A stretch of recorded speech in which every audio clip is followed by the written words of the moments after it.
Olá, seja muito bem-vindo. Meu nome é Sidney Cabral e eu gostaria hoje de compartilhar o pensamento da semana, ou uma reflexão que fizemos na semana, e todas as nossas reflexões são decorrentes das experiências pelas quais passamos naturalmente. Hoje nós queríamos falar a respeito da culpa e definir então o quão nociva a culpa é para nós e o quanto nós devemos nos esforçar para eliminar essa culpa do nosso currículo de vida enquanto espíritos imortais. Veja bem, nós entendemos que a vida é um jogo que deve ser aprendido por todos nós.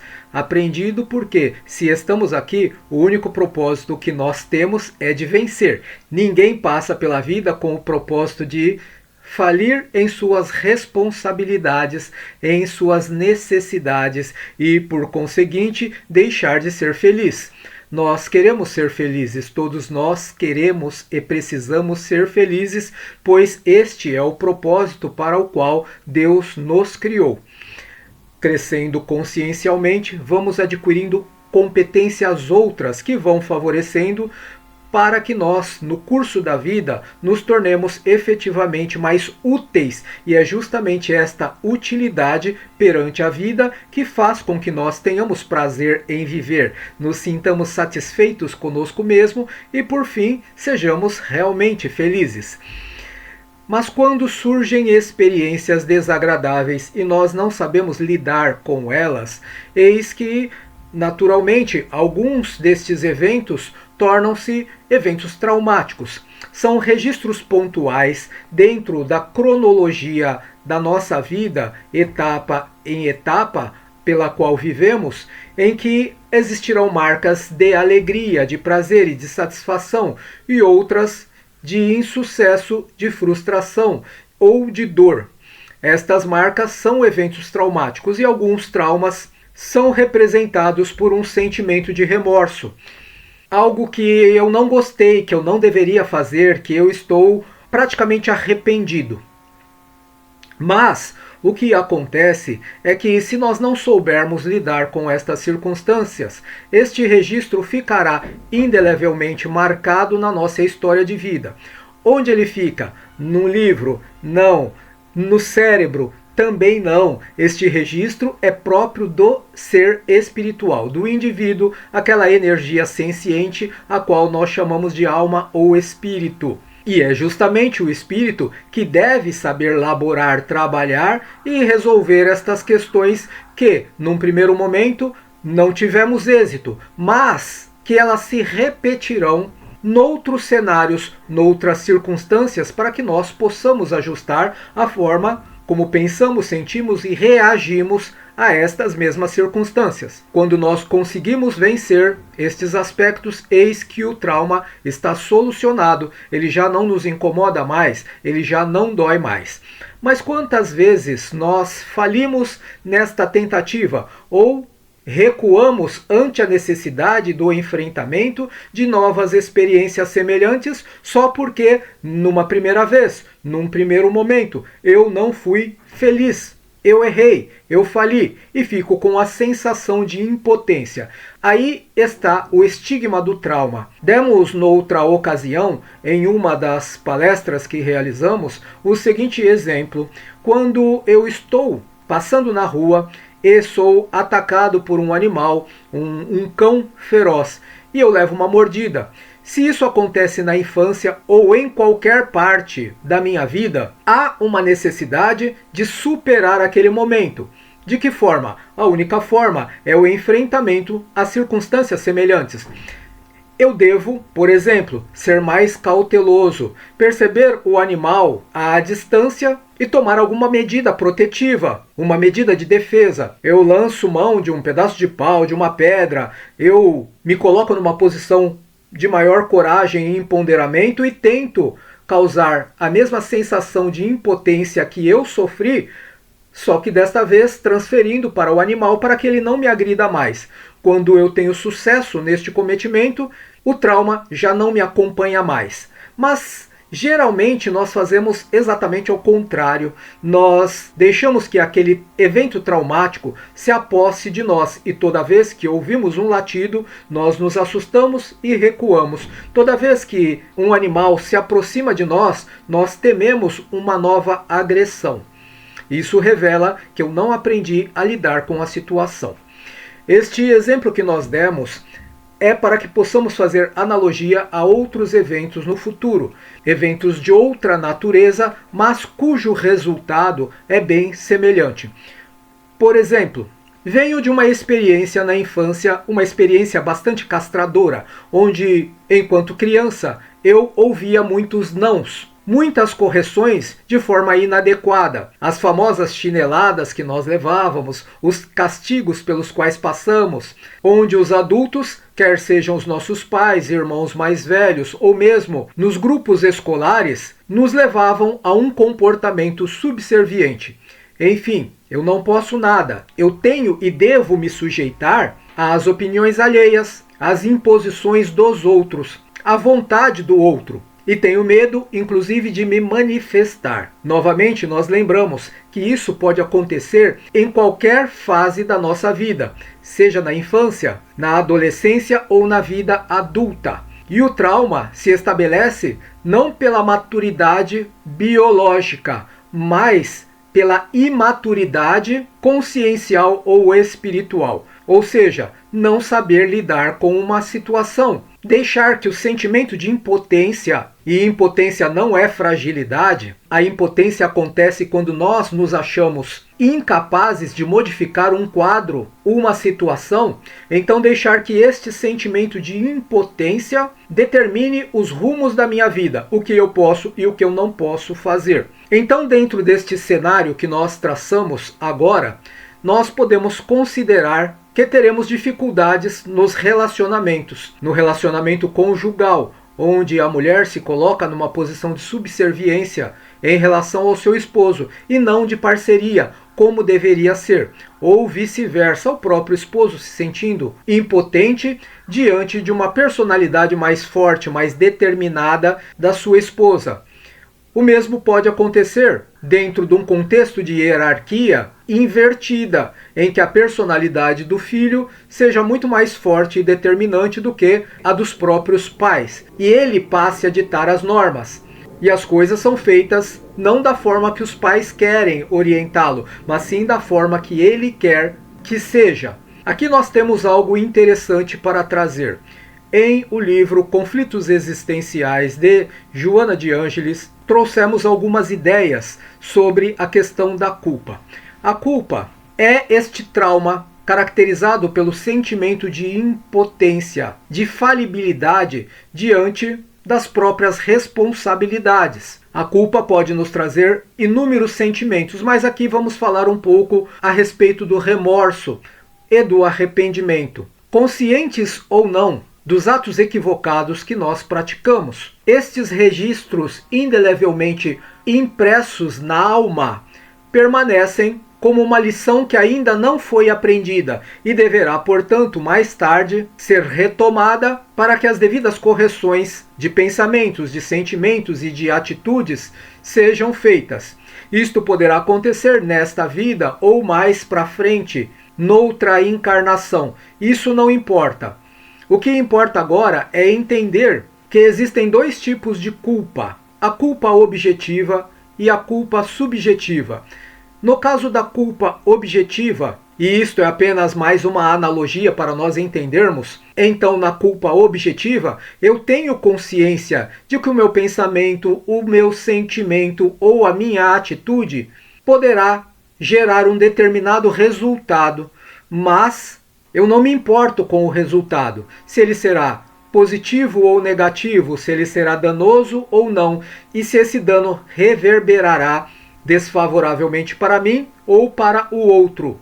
Eu simplesmente ajo dentro de um contexto de inconsequência. Na culpa subjetiva, eu ainda imaturo do ponto de vista consciencial, não faço ideia se aquilo que eu penso, que eu sinto ou a minha atitude poderá gerar, em termos de consequência, positiva ou negativamente, favorável ou desfavorável para o outro, ou favorável ou desfavorável para mim. Uma regra espiritual é que a culpa é proporcional ao grau de responsabilidade e de consciência. Quanto mais responsável e consciente sobre os meus atos, se opto pelo livre-arbítrio em ir na contramão da vontade divina, aí se estabelece um grau de responsabilidade maior, diferentemente daquele que tem menos consciência dos seus atos. Desta forma, o peso emocional e psicológico da culpa é maior ou menor em suas dimensões. Mas quando falamos então que a culpa deve ser um objeto de preocupação e, acima de tudo, de reparação o quanto antes, nós não estamos falando de reparação objetiva. Por quê? Porque alguns erros causam danos psicológicos e emocionais e não danos materiais.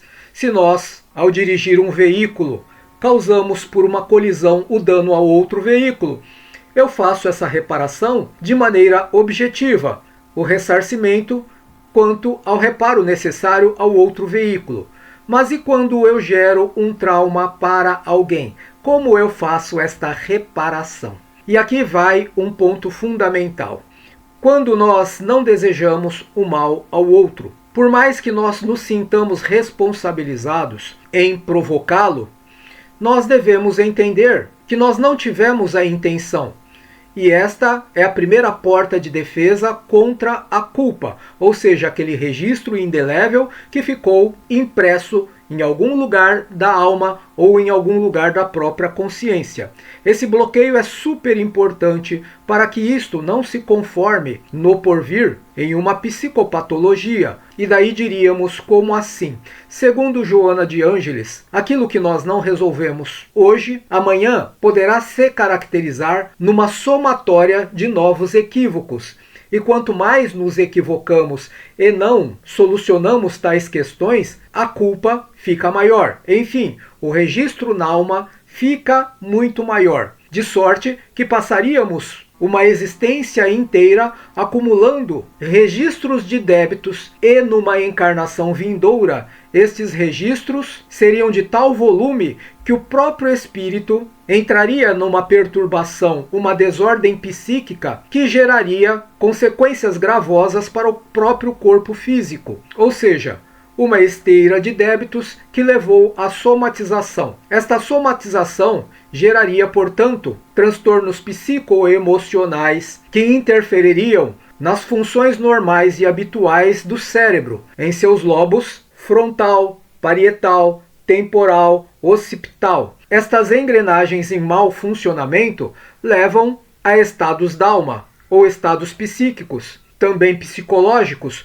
como por exemplo a esquizofrenia, ou o chamado transtorno esquizoide, entre outras psicopatologias que o Catálogo Internacional de Doenças já fez registro a partir das obsessões. E quando isto acontece? Acontece quando nós não fechamos a porta imediatamente, quando nós erramos, ainda que sem o desejo de errar, mas nós não procuramos reparar, apenas absorvemos o resultado do nosso ato. Como dissemos, se eu causo um dano material, eu consigo a reparação e está tudo bem. Mas e quando eu causo um dano psicológico para um esposo, para um filho, para um parente, para um amigo, para qualquer pessoa?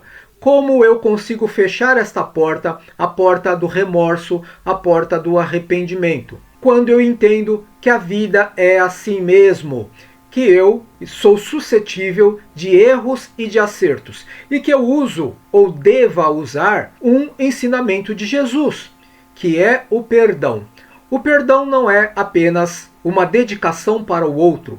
Nós estamos falando aqui do auto-perdão, que pressupõe que já tenhamos entendido a questão do auto-amor. Da mesma forma que eu devo perdoar o outro, eu preciso aprender a me perdoar. Para aqueles que erram sem a intenção do erro, se perdoar deve ser imediato. Reparar significa dormir e acordar com o desejo de não mais falir dentro daquelas circunstâncias e de fazer melhor no porvir. inclusive para aquela pessoa a qual nós julgamos ter prejudicado. E o processo é o mesmo em relação às pessoas que tiveram a intenção do erro, de atingir determinado resultado, de machucar o outro, de ferir o outro. Embora, neste caso, o perdão pressupõe, antes de tudo, a tomada de consciência de que aquilo não foi bom e que eu preciso reparar. Então, para que eu possa me perdoar, eu tenho que começar simplesmente me desculpando e me colocando à disposição daquela pessoa para agir doravante de uma forma melhor, que traga consolação, conforto, que mostre a própria indignação com o ato praticado. Aceitando ou não esta pessoa as nossas desculpas, cedendo ou não o perdão para conosco, uma frase nos trará maior conforto. Esta frase, supostamente atribuída a Jesus, diz que nós não pedimos perdão para sermos perdoados. O perdão é uma graça que o outro nos concede. Na realidade, nós pedimos perdão para nos mostrarmos ou para nos sentirmos arrependidos. E é a partir do arrependimento que nós fazemos uma revolução interior. A proposta de não errar e a proposta de acertar. Por que eu disse não errar? Porque eu disse acertar na mesma frase. Porque não é suficiente não fazer o mal, mas é necessário que, além de não fazer o mal, nós façamos todo o bem que seja possível. Então, errar faz parte do jogo. Errar inconscientemente, mais ainda. Errar conscientemente, às vezes. Mas é de rigor que nós reparemos o quanto antes as nossas falhas e, acima de tudo, uma vez conscientes de que eu deva reparar e que eu quero reparar, aprendermos a nos perdoar. Quando isto acontece, nós já conseguimos eliminar um determinado registro que poderia ser impresso na alma, e este registro não nos perturbará mais, simplesmente porque ele não chegou a existir. E por conseguinte, dos erros que eu já tinha, os registros inconscientes, certamente eu não terei outro, e verei uma certa evolução por conta disso. Não acumularei, mas começarei a eliminar um a um. Quando nós mencionamos os lobos frontal, parietal, temporal, occipital e insular, nós queremos lembrar que cada um deles, embora tenham as suas funções, eles só conseguem processar aquilo que os sentidos naturais da matéria, que são 5 sentidos, vamos ver se nos lembramos de todos eles, a começar pela visão, audição, o tato, paladar e o olfato. Bem, lembramos, às vezes nós nos esquecemos. Estes sentidos são responsáveis por levar as informações para estas áreas do cérebro, onde estas informações são processadas. Todavia, existem informações que não podem ser processadas adequadamente pelo cérebro, porque elas não são naturalmente coletadas pela via dos 5 sentidos da matéria, que são informações de natureza puramente espiritual, o que não significa que, com um pouco mais de conhecimento, e é justamente esse insight que eu quero passar agora, nós não possamos passar a processá-las de uma forma mais refinada e melhorar, portanto, a nossa percepção, não mais apenas sobre o mundo exterior, mas agora sobre o universo interior. É que o espírito é um ser ímpar da criação. É o ser único dotado de razão neste universo infinito. E por isso ele é eivado de todos os dons do Criador. Ele é capaz de crescer, de fazer crescer, de cocriar, atendendo à vontade de Deus. É então que a mente, e desta vez não estou falando do cérebro, mas estou falando da mente espiritual, manifesta elaborações cognitivas muito mais amplas, reunindo informações do passado, do presente e às vezes até do futuro. Embora o cérebro físico não seja capaz de processar tudo isso, estas informações, porque são próprias do seu governante, que é o espírito ou a mente espiritual, elas também passeiam entremeadas pelo cérebro, mescladas às demais informações coletadas do mundo externo pelos 5 sentidos naturais do corpo físico. Só que nós não percebemos. Essas informações vêm normalmente do inconsciente, estes registros ancestrais, os quais nós não percebemos, porém eles interferem na nossa psicodinâmica, ou seja, como nós nos comportamos, mente, emoções e ações no mundo exterior, ou seja, quando estamos em vigília, enfim, acordados no plano corpóreo. Então, uma dica muito útil que nós utilizamos e queremos compartilhar também é que as únicas formas de detectar estas informações intrusas, estrangeiras e muitas vezes prejudiciais para a nossa psicodinâmica é, primeira forma, desenvolvendo uma alta capacidade de reflexão através de exercícios de meditação. Enquanto fechamos os nossos olhos e exercitamos foco e concentração, é possível perceber imagens, pensamentos, ruídos inaudíveis que em outras circunstâncias nós não conseguiríamos e, uma vez detectados, apreendê-los e nos perguntarmos o que isto significa na minha vida. Por que tal pensamento, tal imagem, tal ideia surgiu agora em minha mente? Coisa que naturalmente, na vida odierna, nós deixaríamos passar sem perceber. A segunda forma é entendermos a importância do sono e dos sonhos. O sono não é apenas uma resposta biológica à defasagem energética do corpo que precisa de recomposição. Ele é também a oportunidade de emancipação temporária do espírito que aproveita, ou pelo menos deveria aproveitar, este momento de emancipação para outras realizações no mundo extrafísico de aprendizado e de trabalho. Mas nós sempre costumamos nos referir ao desenho Alice no País das Maravilhas, em que Alice se encontra perdida e ela pergunta para o gato: Obrigada, mas eu só queria saber que caminho tomar. Oh, isso depende do lugar aonde quer ir. Oh, realmente não importa, desde que eu... Então, não importa que caminho tomar. Mas é importante que tenhamos disciplina neste momento. E a disciplina implica em conversarmos com o nosso anjo guardião e dizermos o seguinte: meu amigo e companheiro, estou com problemas que eu não consigo resolver durante a vigília. Eu estou com problemas financeiros, problemas no relacionamento ou qualquer outro tipo de problema e eu quero aproveitar este momento de emancipação para resolver. Por isso, eu preciso da sua orientação, preciso da sua direção. Ainda que eu não me recorde daquilo que me foi ensinado durante o sono, mas que eu posso, ao despertar, retomar a minha preocupação e receber estes insights na forma de intuição, que são as informações que estão naquele mesmo inconsciente que me traz informações impressas de natureza traumática, também me trarão informações impressas das experiências durante o sono, mas que serão informações edificantes. E é quando surge aquele insight. Tive um insight, pensei nisso ontem, durante todo o dia, durante toda a semana, e agora me ocorreu essa ideia. Estava bem diante de mim. A solução era muito simples e eu não conseguia enxergar. Isso porque você fez um pedido.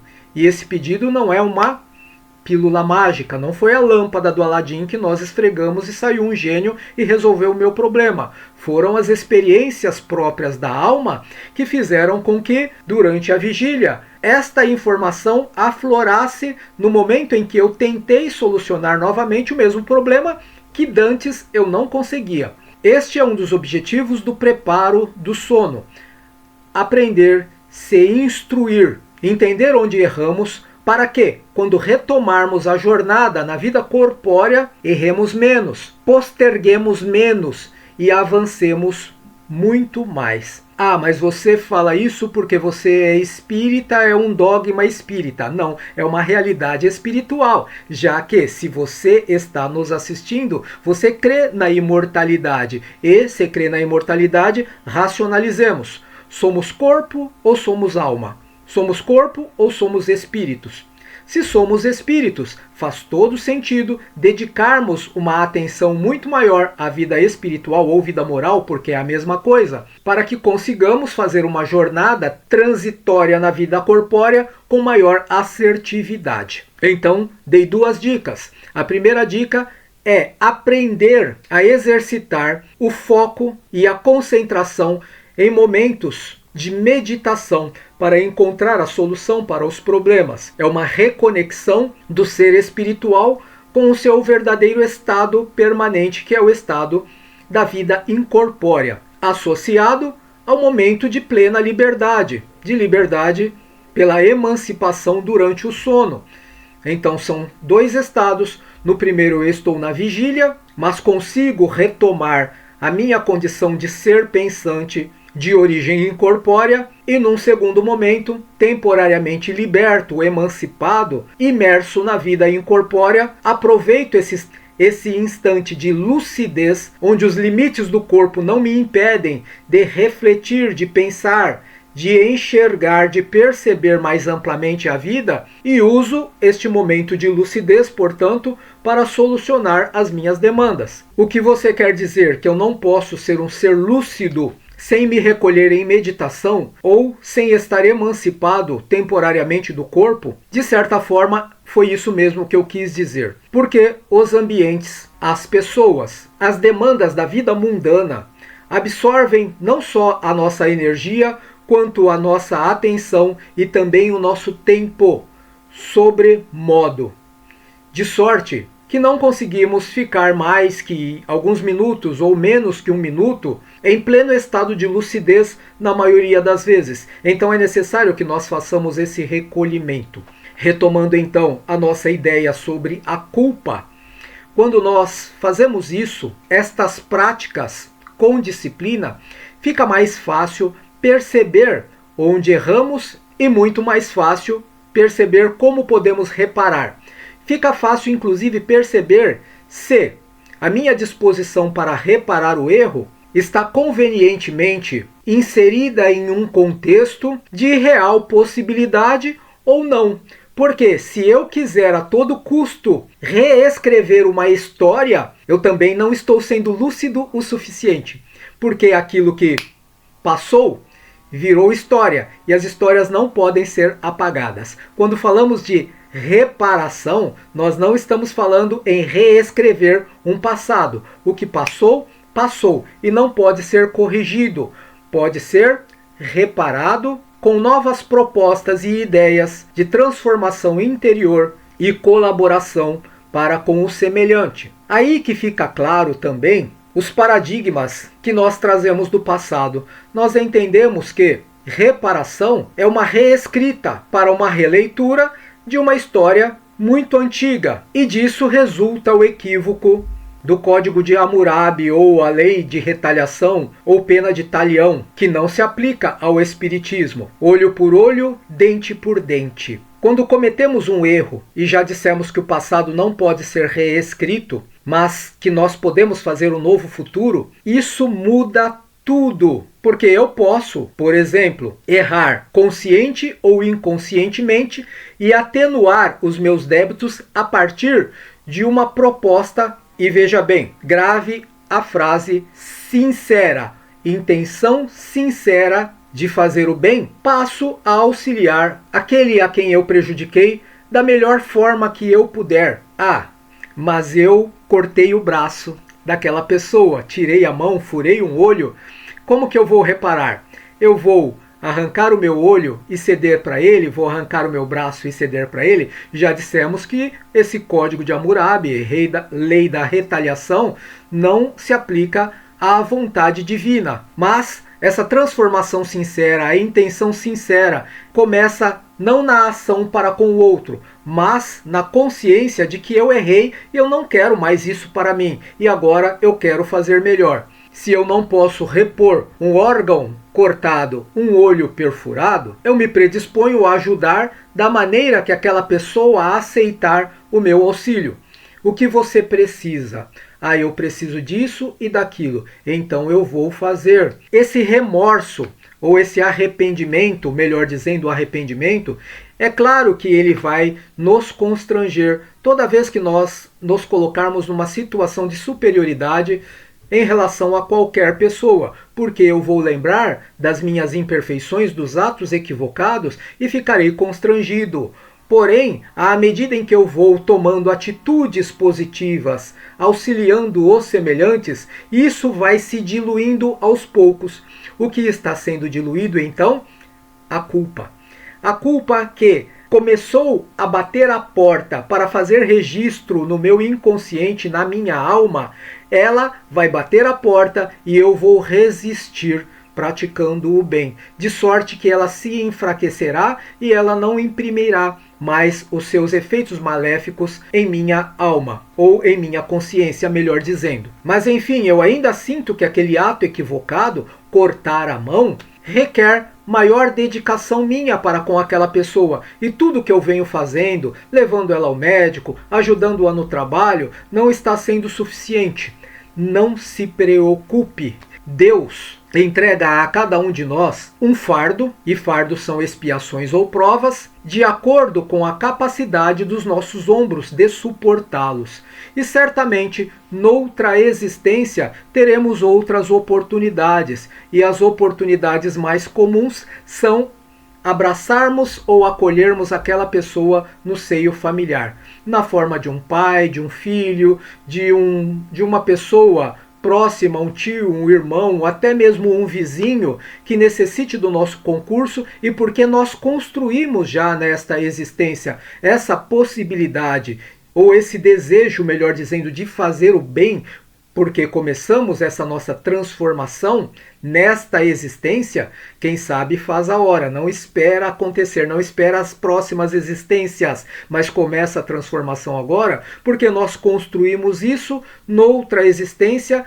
Sentiremos um impulso irresistível de ajudar aquela pessoa, a qual nós nem nos lembraremos qual personalidade ela representava para nós na vida passada, mas que nesta vida presente eu sinto este impulso irresistível de fazer o bem. Resumidamente, o que nós queremos trazer aqui é o conceito de que nós não precisamos carregar culpa. Na realidade, nós não devemos carregar culpa, porque a culpa destrói de dentro para fora. É uma implosão que ninguém consegue conter, a não ser os especialistas da própria alma, que somos nós mesmos. Que a paz de Jesus esteja com todos, hoje e sempre.